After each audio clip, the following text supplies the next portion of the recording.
I thought my chances of doing anything in DFS last night went down the drain by not knowing about somehow about Bencherama down in Memphis. I was, as usual, checking uh, the developments over the day. I know one of you even commented on it on my post yesterday, and I knew something was wrong when Wesley Johnson only had 1.5%. There were probably some other options, and then I saw all of the Courtney Lees and Bino Udras and Jeff Green. I said, well, Jeff Green's probably going to go off for about 40 something. And as you can see, no one in that game was a factor, although there was a strong strategy through salary cap plays to get a couple of the fill-in starters. Green was obviously the only regular starter in the lineup. To getting him or Udra or Lee was a very good strategy. But last night, instead, turned out to be a night where it was basically, if you happen to have stacked on the Cleveland-San Antonio game, congratulations. There was also bonus hoops in Milwaukee, Indiana. And I wound up actually got a last minute cash out of my best lineup and got 3-11. And Alexei Shved, in fact, we'll go, let's just look at some of the Yahoo Roto World headlines. Russian roulette, Shved gamble paying off.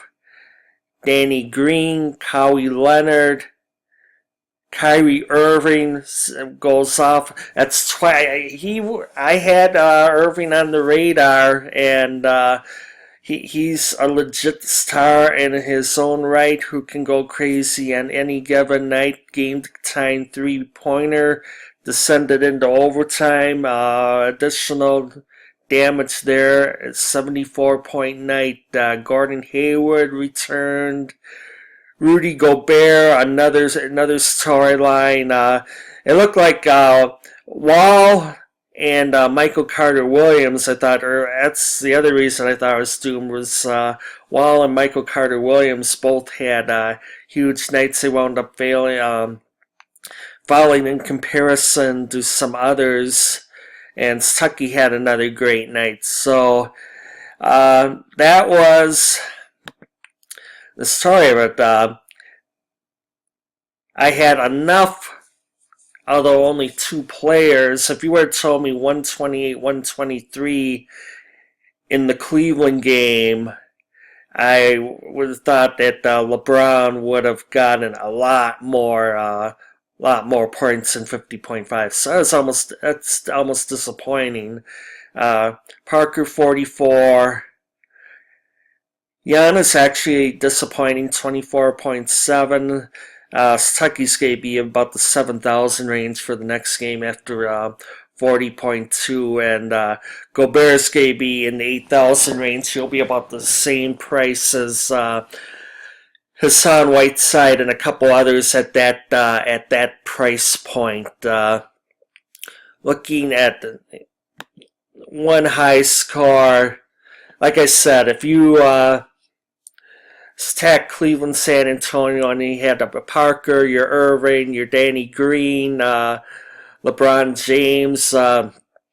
It's a 388 lineup that also had Kawhi Leonard in there, had all 5. If you had those 5, basically that's where stacking a game can make. If you think something might be crazy or something, it's worth a chance, even if it involves players a lot of contestants don't have. Jordan Hill had a decent game. I said, well, he's good for about 20 something. Well, he got 32.5. Favors is over 50% of the lineups, but Gordon Hayward ended up playing, and so he's back in the mix as well.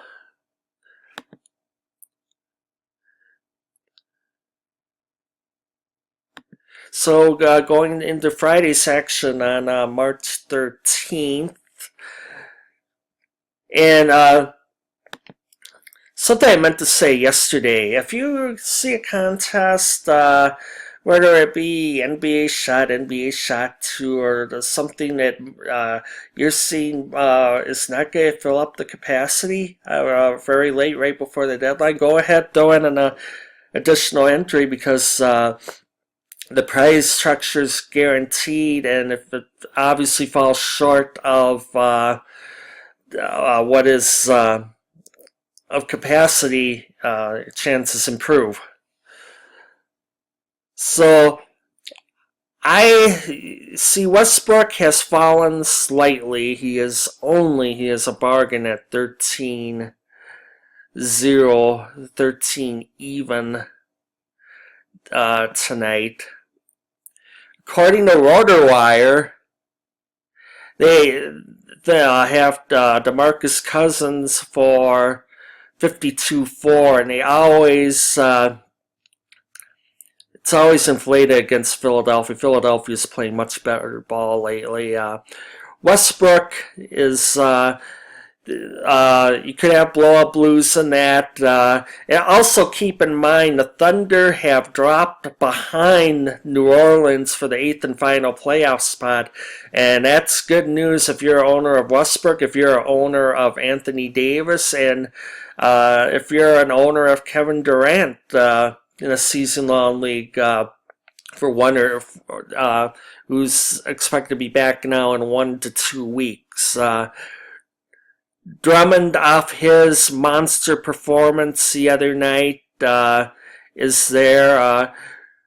Vukovic, I have, he's the same price as Hassan Whiteside, and I would go Vuk, because Hassan, he may go off for 24 points and 33 rebounds, or he may get in foul trouble or get ejected or get in the doghouse or something. It's just a lot of risk right now with Whiteside. I had a trade off. Somebody offered me Blake Griffin for him, and the only reason I'm not taking it, it's my championship week. The Clippers only play twice that particular week. So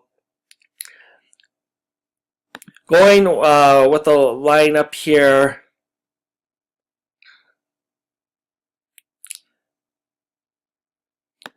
and here I go Payton.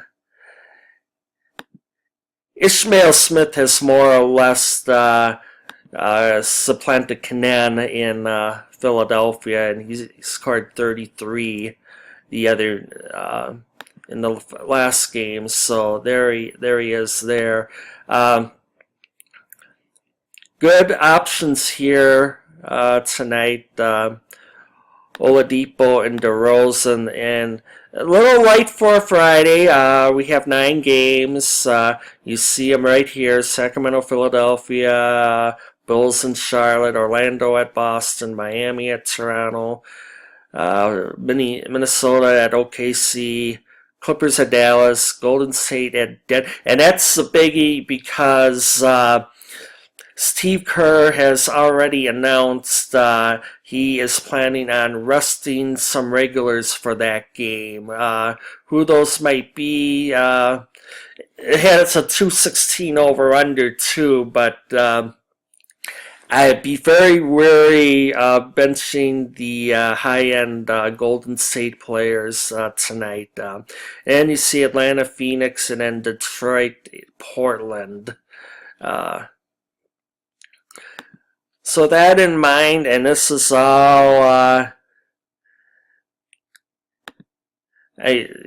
So I'll have Harrison Barnes as a possibility. He sees decent time as it is. Wiggins has been underperforming lately, so I keep throwing him out there. And like I said, with the centers,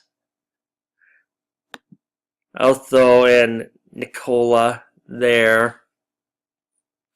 And then finally, with the power forwards, I should have room for Noel. Mirotic's at 64. You got the Manimal at 60. So there are options there. Go Mirotic and maybe Serge Ibaka. I got Serge Ibaka, and I still have a little bit of room. You like Mirotic or Farid or Morris under this lineup? They are both possibilities. So you would have Payton, Ishmael Smith, Oladipo, DeRozan, Barnes, Wiggins, Ibaka, Mirotic, Vukovic. If you would like to do a Westbrook lineup, you're looking Russell here. You would throw, there would have to be some, I don't like the roster. I like Westbrook more for the Sunday game, national TV. I think his minute count might be a little down tonight if OKC has the game under control early. You would probably be looking at likes of Avery Bradley maybe in there. Notice Redick is that's a little much for me. 6,600. Will Barton is getting. He's still technically second string, but he gets about the most out of the shooting guard in Denver right now. And throw your Harrison Barnes here.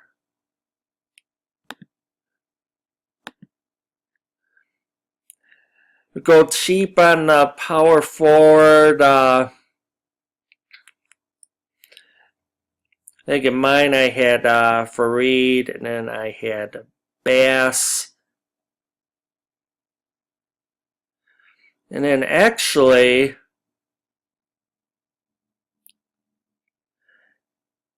I could not quite.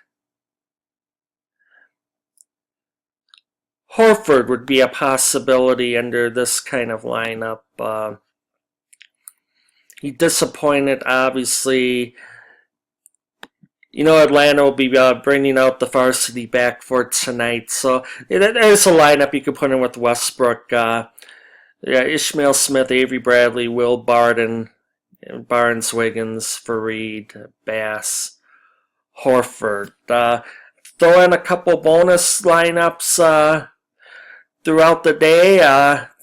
Thanks for watching, and we'll talk to you tomorrow.